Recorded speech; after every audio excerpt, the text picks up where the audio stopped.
คณะผู้แทนองค์การกวดสอบแห่งรัฐสาธารณรัฐประชาธิปไตยประชาชนลาวเดินทางเยี่ยมยามและเฮ็ดเวียกองค์การกวดสอบแห่งรัฐสาธารณรัฐลัตเวียระหว่างวันที่24-28 มีนาคม 2025คณะผู้แทนนำโดยท่านเวียงทวีสอนเทพจันทร์ประธานองค์การกวดสอบแห่งรัฐสปปลาวก็ได้เดินทางไปสาธารณรัฐลัตเวียเพื่อเคลื่อนไหวพบปะเยี่ยมยามและเฮ็ดเวียกที่องค์การกวดสอบแห่งรัฐลัตเวียโดยได้รับการต้อนรับของท่านเอสกลาสคอแคร์กลินส์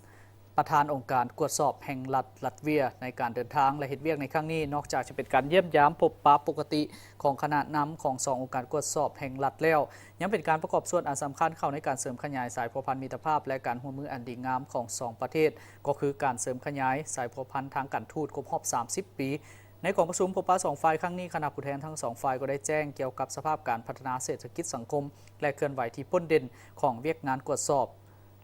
คณะผู้แทนทั้งสองยังได้แลกเปลี่ยนบทเรียนด้านวิชาการในหัวข้อการมีส่วนร่วมในการพิจารณางบประมาณแห่งรัฐและการมีส่วนร่วมในการพัฒนาสถาบันหลักสูตรการเรียนการสอนในเวียกงานกวดสอบพร้อมทั้งทบทวนคืนผลสำเร็จและทิศทางการร่วมมือเพื่อพัฒนาแขนงการกวดสอบแห่งรัฐของ2ประเทศให้มีการเติบใหญ่เข้มแข็งและก้าวหน้าอย่างบ่หยุดยั้ง